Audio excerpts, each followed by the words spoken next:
Bonjour et bienvenue sur Isobourse. Vendredi 15 juillet 2016, l'indice CAC 40 a terminé la semaine à 4372 points, soit une forte hausse hebdomadaire de 4,34%.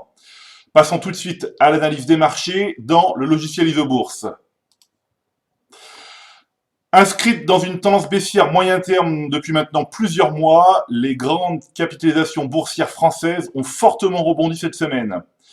Alors en hebdomadaire, la courbe de pression Isobourse 5 semaines du CAC 40 évolue toujours au-dessous de la courbe 20 semaines, mais elle a stoppé sa baisse. Alors une poursuite de l'inversion de la courbe et un croisement haussier des courbes de pression Isobourse 5 et 20 semaines serait un signal positif à court terme.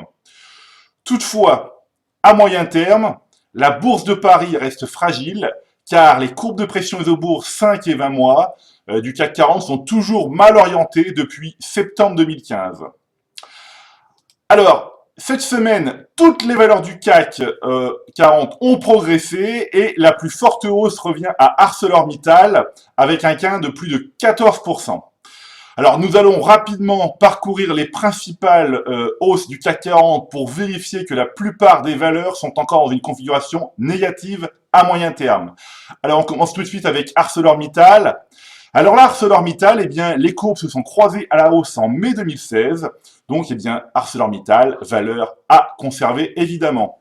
On continue avec Société Générale. Donc, vous voyez, Société Générale, là, les courbes de pression sont toujours négatives depuis janvier 2016. Donc, on reste à l'écart de Société Générale.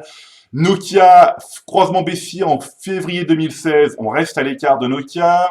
On continue avec Peugeot, janvier 2016, croisement baissier, même scénario. Ici, donc, Lafarge-Holcim, donc depuis la fusion en juillet 2015, donc l'année dernière, les courbes ne se sont jamais croisées à la hausse. Ici, avec BNP Paribas depuis décembre 2015. Ici, Airbus Group, janvier 2016, les courbes restent baissières. Ici, Renault, juin 2016, les courbes se sont recroisées à nouveau à la baisse.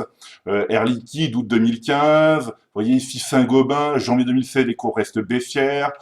Ici, avec Alstom, janvier 2016, les courbes sont baissières. Ici, Schneider Electric, les courbes se sont croisées à la baisse en juin 2015, etc., etc. Alors, comme chaque semaine, eh bien, je recommande de rester à l'écart des valeurs dont les courbes de pression Isobourse 5 et 20 mois sont baissières et de conserver les autres en portefeuille. Je ne pouvais pas terminer cette chronique sans avoir une pensée pour les victimes de Nice et leurs familles. Voilà, c'est tout pour aujourd'hui. Je vous donne rendez-vous la semaine prochaine et d'ici là, eh bien, restez avec nous sur Isobourse.